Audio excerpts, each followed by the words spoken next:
Welcome to EnRich Relationships, a podcast designed to help leaders improve their personal and professional relationships from a father and son team. We each bring executive corporate experience in both public and private companies, as well as personal experience as brothers, fathers, and sons. I'm Dax Rich. And I'm Larry Rich, and together we discuss different leadership skills and concepts that will help you at work and at home.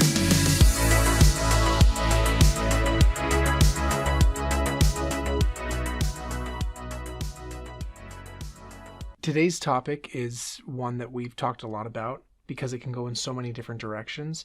And so we're going to look at just a slice of it. Maybe in future episodes, we'll talk more about different parts of empathy. But we wanted to talk today about empathy and why it really is important in enriching or improving any sort of relationship in our lives. And the way we wanted to start is just kind of talking about how empathy helps us see what we typically can't see on the outside. It seems like it's always safe to assume that everybody's got something going on in their life. I don't know of anybody who, they may say they don't have anything or everything's fine or everything's great and wonderful, but we all know that that's really not the case. And sometimes what's going on in our life may be big, and other times it may not be as big, but all of us have things going on in our life that others may not be aware of. And having relationships with people where we know by the tone of their voice, the way they respond, just the demeanor changes that we see, that relationship can be key to identifying that there's a need for empathy. I'll give an example. Not too long ago, I was talking with a colleague that I work with, and I said, well, how are you doing? And he goes, oh, I'm doing okay. And I said, oh, that sounds like about a 7. And he goes, yeah, that's about right. And I go, well, usually you're about an 8 or a 9. What's going on? And that led to a really good discussion about some things that were happening and was a good way for us to kind of set where things were at, a tone for our conversation that really was a nice place to build from, rather than trying to have a conversation and have this be the specter or the thing that's obviously there to one of us and then becomes obvious to both of us, but only one of us knows what it is. And so I think empathy is so critical, especially it can be related to how someone feels physically. Many times we'll say, well, how are you doing? And somebody will say, well, I'm okay. And in the tone, you can tell something's wrong. And many times, especially if people are not feeling well physically, it'll spill over into other things. And it could cause errors that'll be made. It can cause frustration. It can cause shortness. It can cause all sorts of different things from not feeling well physically. But similarly, this can translate from when we don't feel well mentally or emotionally, spiritually. All these things, I think, are symptoms of not feeling well. And maybe that's why people started asking, how are you feeling? Because maybe that's kind of an opportunity, a hook, if you will, for looking at really where people are at and then having an opportunity to start with empathy. You shared this example. A couple of weeks ago, my dad shared with my siblings and I an image of why empathy is important as an iceberg, which may be familiar for some, and for those who are not familiar with this analogy, the idea behind it is at the top of the water, or at eye level, you can see a piece of an iceberg. And at that top of the iceberg, it's symbolic to what we see when we interact with other people. We can see the physical attributes, like my father said, maybe they're feeling sick, or maybe they are covering it up well. Maybe they're smiling, got a big smile on their face. You can see all of that, but what's underneath the water, the things that we can't see, are typically a lot larger or a lot more impactful, a lot more revealing of what the truth actually is. And just like with an iceberg, typically the largest part of the iceberg is actually underwater. So really what the iceberg is actually underwater, what we can't see. And so in that case, even though somebody might be smiling on the inside, they may not necessarily be feeling happy. Or somebody's feeling sick, well, it could be for a number of reasons as to why they're feeling sick or something that exacerbated that. For example, maybe somebody is showing signs of being sick and we say, oh, you don't look so good. And in our mind, we're thinking, oh, they just might have a cold.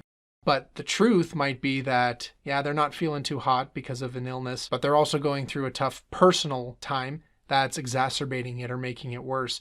So the point is, there's just so much that we don't see. Like my dad said, asking the question, how are you feeling? Or that question with the number on a scale of 1 to 10, where are you at today? And saying, I'm at a 7. Well, it's not typically where you're at, or maybe they're even lower. Maybe they're honest and they say, it's really more like a 5 or a 4 today. That's a great opportunity for us to explore underneath the water, again with that iceberg analogy, and look at what is actually happening, what's really going on that we would normally not know. But again, the challenge there is the only way we get to go under the water, the only way we get to see the real iceberg is if the other person lets us, if they're open to us. And as we've talked about in other episodes, we don't get to force a relationship. We don't get to push ourselves underwater to see. We need to invite the other person. We need to create an environment where that other person feels comfortable to let us go under the water and see the iceberg. And really that comes from trust. That comes from listening. All the way back in the episode where we talked about OIC, which is open, interested, and curious, the whole point of that is we're showing that we're really interested, again, open, interested, and curious, in what that other person is feeling, what they're experiencing. And we sincerely want to know. And when people know that we're sincere, when people know that we honestly want to understand them, well, they're a lot more open then to let us take a peek underwater and see what's the real iceberg that's going on in their lives. And I was thinking as you were saying that, that's a really good connector to somebody that we really care about, because obviously if we sense something's wrong with somebody that either we have a relationship deeply with or somebody that we wish to enhance or enrich our relationship with, then when we see those kind of cues, the most important thing we can do to say, I care about you, is to show empathy. And to indicate, hey, I noticed something doesn't seem right today, or is there something we could talk about, or is there some way I can help today? I think it's being more specific. Typically in the morning, I know it's hard to get going, but it seems like in the morning that's your best time and things are really charging, and today it doesn't seem like it. Or lately I've noticed, and again, not to undermine or badger or to be negative, but more, I care about you. Kind of like our kids when they come home from school and we can tell they've had a bad day and we say, how was your day? And they say, oh, fine. Or usually it's, oh, fine. And right away as a parent, we're like, okay, it's not fine. And I think, again, we're doing that out of empathy. It's not because we're trying to write a news article or we're trying to get it published on social media. We genuinely care, and it's like, I want us to be successful, but I sense right now there's some things blocking that. And so I think empathy can be a real key to that. And again, always recognizing it. Everybody has stuff they're dealing with. And it may not be as big of a deal to that person, and they can identify that as well. But if we don't ask at all, then we assume it's not a big deal, and that could be a real problem. I love that you use the term specific. Back in Customer Service Day, I'll take us back a few years, my team and I were focused on how could we improve our customer interactions. And one of the big topics that the team brought up was we don't feel genuine when we say, oh, I'm so sorry. Anyway, let me help you. We were talking about what does real empathy look like versus sympathy, where sympathy is probably more the, oh, I'm sorry to hear that. Okay, so let me fix your issue. You kind of just say the word to say the word, and empathy is really a little more deep. And we're talking about what's the difference there, and that's it. It's being specific. It's specific validation of someone's feelings. Situation of the children returning home from school and you say, how was school? Fine. Okay, well, that's an invitation to be more specific. Okay, well, how are your friends? Or I know you're having a hard time in math class. How's math class going? We start to be more specific, and we really start to open the door for those feelings that may be really far under the water at the bottom of the iceberg where they don't feel comfortable sharing that. Well, those specific questions and then specific validation. Oh, I'm so sorry. Not just ending it there, but saying, oh, I'm so sorry that you're feeling upset that you're consistently getting called out in math class. Whatever that may be, but being specific about it, hearkening back to what they're feeling and using that you and I language, it makes empathy more sincere. And that really is the key point there. I thought as we've had this discussion that relates back to another episode of a podcast that we've done, is to give folks the home court advantage. And I would reference that, and just briefly to mention it here, but encourage our listeners to go back to review that. When our kids come home from school and they've had a tough day, they may not be able to talk about it right then. There may be some things that are pretty serious, but I think if we identify with them, you know what? How about if we get together like 10, 15 minutes? When's a good time for you? And then maybe meet with them in their room or a place where they're comfortable. Same thing if it's our employees, that kind of stuff. Man, it looks like there's some tough stuff going on. I know we have this to do right now, but I'm sensing it might be better if we do it later. Do you want to talk about it now? Or if you don't have plans for lunch, maybe we can go talk at lunch. I can just tell there's some things going on. Again, I think empathy is really important. People may or may not be ready at that time to share, but at the same time, it's so critical that we reach out and express that empathy. Otherwise, we could be heading for disaster with some project or think something that we think, as you said, what we see above the water without really realizing what's going on below the water.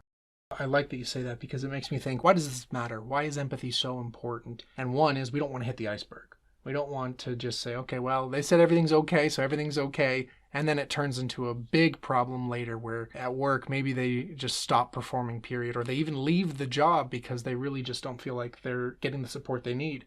Or at home, they start throwing horrible things, I hate you, or why don't you listen to me? Horrible things that we could avoid had we dove under the water, had we invited the other person to let us take a peek. And I think the other piece on that, maybe that's the doom and gloom version, but the other thing about why empathy is important is it also allows us to really strengthen that relationship because it shows that we do care about that other person. It shows that we're interested in seeing what they are not physically displaying, and it builds that trust. That term that keeps coming up, good relationships require trust. And so if that other person feels trusted, they feel like their feelings matter, they feel like they can be validated when they speak to you, then they're always going to turn to you. They're always going to trust you. It may continue to grow and grow and grow as you express more and more empathy, where you get to see deeper below the water as you have those interactions. So really, empathy is powerful, not only in just avoiding hitting that iceberg, but also in fundamentally shaping how your relationship moves from there on out. Employees will perform far better if they feel that they have a sense of purpose, they have a feeling of being heard and validated. Well, then they're going to put their full effort in. Kids will feel like they can turn to a parent when things go wrong at school or when friends hurt their feelings. Well, they know that they have a parent that they can turn back to. So really, empathy does so much more than we might think. And while it may feel like I don't really want to have this conversation right now, I've got too much going on in my own life, I don't have time for somebody else's life, I encourage all of our listeners to think about what are the benefits of strengthening that relationship. What value will that bring to both their lives and your own lives if you provide empathy? Thank you for tuning into today's episode, and be sure to check out our other episodes where we explore additional ways to enrich your relationships at work and with your family. Before you take off, we invite you to subscribe and share what you liked from this episode with friends, colleagues, and family. Take a moment and share feedback and suggestions with us directly at enrichrelationshipspodcast@gmail.com. Lasting change comes from enriching your relationships both at work and at home.